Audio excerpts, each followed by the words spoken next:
Hi friends, welcome back to my channel. তো তোমরা সবাই কেমন আছো? আমরা তো বেশ ভালো আছি, সুস্থ আছি। আশা করছি তোমরাও সবাই খুব ভালো আছো, সুস্থ আছো।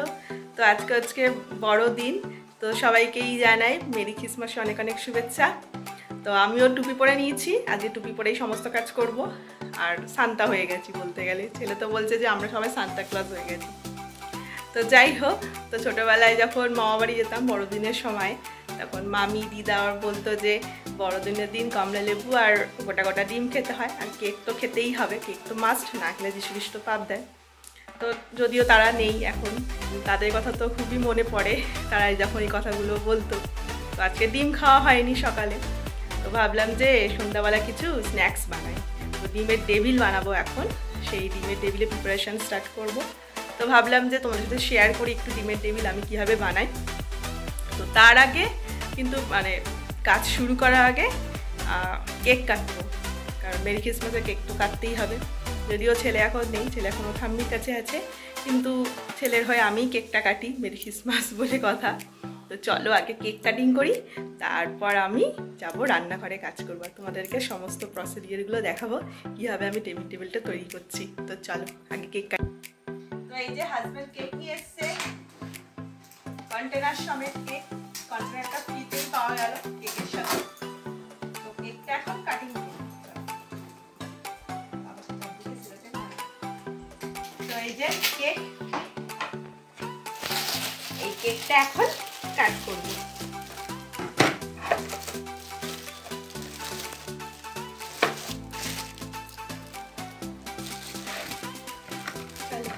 ওইটার উপরে কেটে না দাগ হয়ে যাবে। আমি অল্প করে চলো এখন যিশু খ্রিস্টের নাম নিয়ে আমরা এখন এই কেকটা কেটে ফেলি। চলো, মেরি ক্রিসমাস।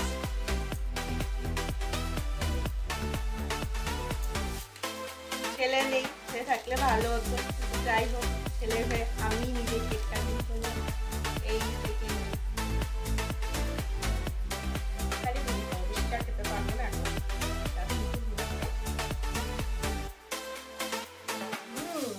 দারুণ খেতে।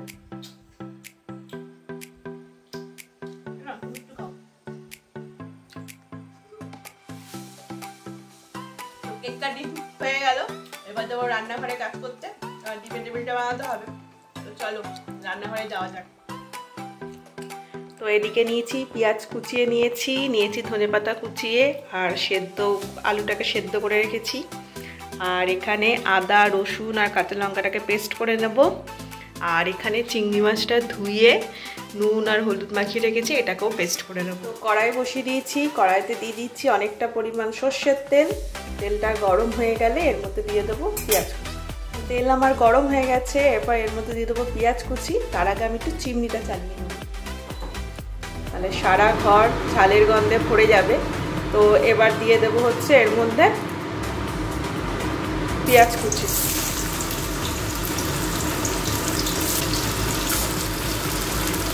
পেঁয়াজটাকে নরম হওয়ার জন্য এর মধ্যে দিয়ে দেবো হচ্ছে নুন, দিলাম পরিমাণ মতো নুন, পরে লাগলে আবার টেস্ট করে দেয়া যাবে। আর দিয়ে দেবো হলুদ, দিয়ে এটাকে ভালো করে নাড়বো।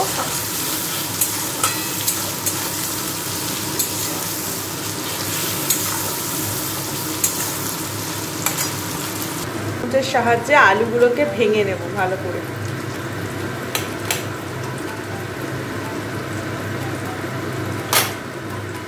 ভালো করে ভেঙে নেব।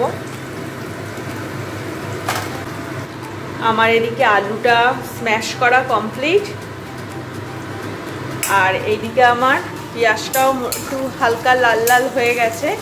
এবার এই অবস্থায় এর মধ্যে দিয়ে দেব আদা রসুন কাঁচা লঙ্কা বাটা।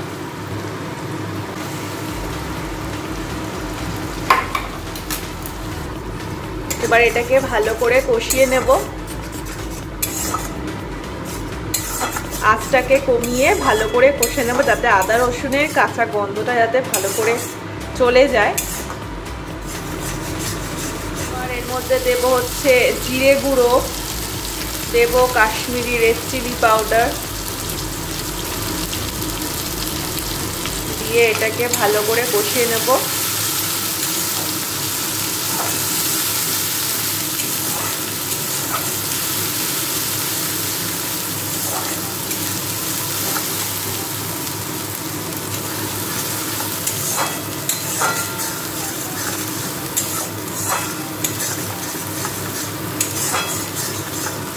কষানো হয়ে গেছে। এবার এর মধ্যে দিয়ে দেবো হচ্ছে এই চিংড়ি মাছের পেস্ট। চিংড়ি মাছের পেস্টটা দিয়ে এবার ভালো করে কষাবো। ভালো করে এটাকে কষিয়ে নেব। আমার একটু জলের প্রয়োজন, তাই একটু জলও দিয়ে দেবো এর মধ্যে।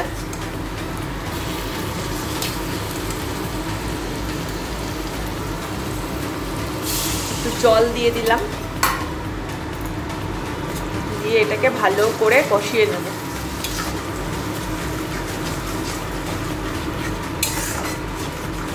চিংড়ি মাছ দিয়ে করলে একদম অন্যরকম টেস্ট হয়। আমি যখনই ডিমের টেবিল বানাই তখন আমি চিংড়ি মাছের পেস্ট দিয়েই বানাই। আর ডিমের টেবিল খেতে তো আমাদের সবারই ভালো লাগে। তো তোমরা এইভাবে ট্রাই করে দেখো একদিন, এইভাবে ডিমের টেবিল বানাতে।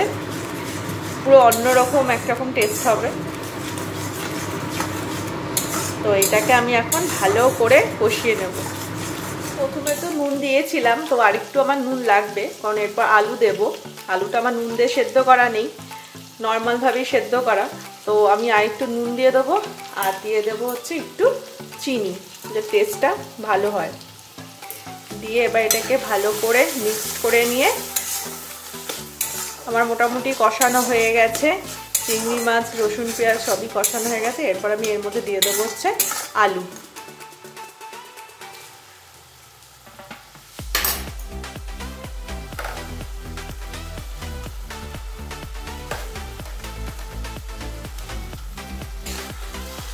আলুটা দিয়ে দিয়েছি। এবার এটাকে ভালো করে মিক্সড করে নেব।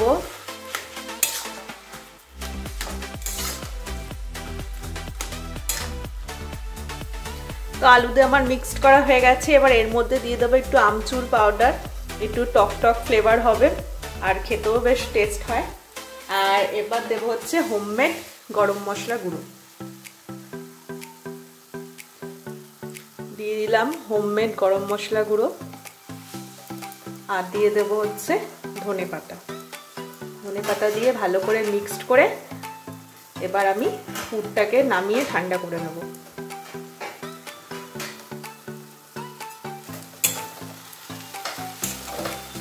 তৈরি হয়ে গেল আমার ডিমের টেবিলের পুর।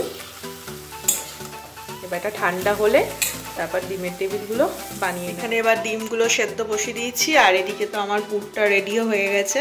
এটা এখন ঠান্ডা হবে। দেখছো কিরকম ধুয়ো উঠছে পুরে। এখানে একটা ডিম ফাটিয়ে নিয়েছি, আর এখানে নিয়েছি কর্নফ্লাওয়ার, আর এখানে নিয়েছি বিস্কুটের গুঁড়ো। এবার ডিমের মধ্যে দিয়ে দেবো গোলমরিচের গুঁড়ো, কর্নফ্লাওয়ারের মধ্যেও গোলমরিচের গুঁড়ো দেবো, আর বিস্কুটের গুঁড়োর মধ্যেও দেবো গোলমরিচের গুঁড়ো। এরপর ডিমের মধ্যে দিয়ে দেবো হচ্ছে অল্প একটু নুন, কর্নফ্লাওয়ারের মধ্যেও দিয়ে দেবো অল্প নুন, আর বিস্কুটের গুঁড়োর মধ্যে দিয়ে দেবো অল্প একটু নুন। আপাতত একটা ডিমই নিলাম, পরে লাগলে একটা ডিম নিয়ে নেব। এবার ডিমটাকে ভালো করে ফেটিয়ে নিলাম। কর্নফ্লাওয়ারটাকেও ভালো করে নুন আর গোলমরিচে মিক্সড করে নিলাম। এদিকে বিস্কুটের গুঁড়োটাকেও নুন আর গোলমরিচে মিক্সড করে নিলাম। তো এগুলো সব রেডি করে নিয়েছি, একটু আগে তোমাদের দেখালাম। আর এদিকে আমার ডিমটাও সেদ্ধ হয়ে গেছে। ডিমটা সেদ্ধ হয়ে খোলাটা ছাড়িয়ে নিয়েছি। এখন এই ডিমটাকে মাঝখানে অর্ধেক করে ভালো করে সমান দুভাগ করব। তার জন্য তো একটা সুতো নিয়ে নিয়েছি। সুতোটা ভালো করে পরিষ্কার করে ধোয়া। এবার সুতোটাকে এইভাবে মাঝখানে বসিয়ে চাপ দিয়ে ডিমটাকে দু অর্ধেক করে নিলাম।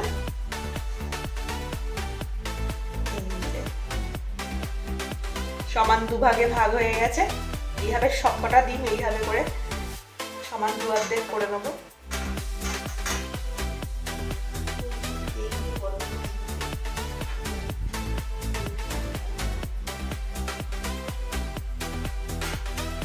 এরপর এর মধ্যে দিয়ে দেবো হচ্ছে খুব সামান্য পরিমাণ নুন আর গোলমরিচ। নুনগুলো একটু স্প্রিঙ্কেল করে দিয়ে দিলাম।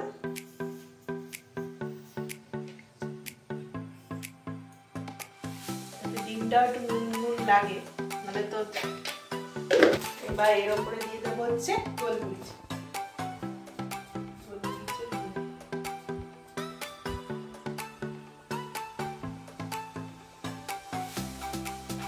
ডিমগুলো নেব, নিয়ে এখানে যে আলুর পুরটা ঠান্ডা হয়ে গেছে এখন, এটাকে এইভাবে করে দিয়ে দেবো।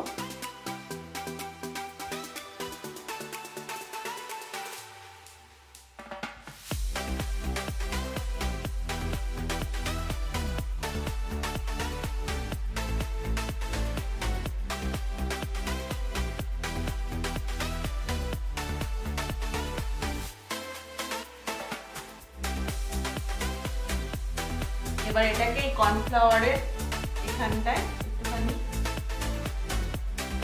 দিয়ে দেবো, কর্নফ্লাওয়ারের যাতে আলুটা যাতে ডিমের গোলার মধ্যে মানে ছেড়ে না যায়। দিয়ে এবার দেবো হচ্ছে এখানে ডিম ফাটানো আছে, ফাটানো ডিমের মধ্যে দিয়ে দেবো। দিয়ে এবার বিস্কুটের গুঁড়োর মধ্যে কোট করে দেবো।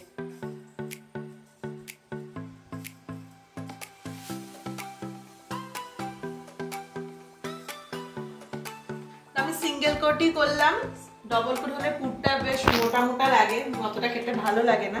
তাই আমি এই যে এইভাবে সিঙ্গেল কোট নিয়ে নিলাম, আর হাতের সাহায্যে একটু করে চেপে চেপে দেবো এইরকম ভাবে।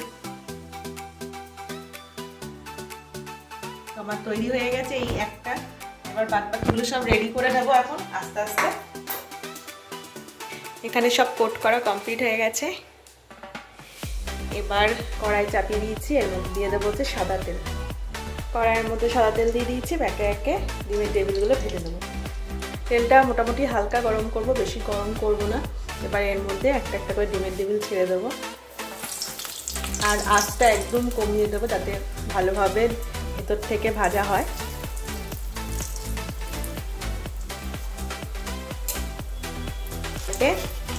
ভেজে নেব।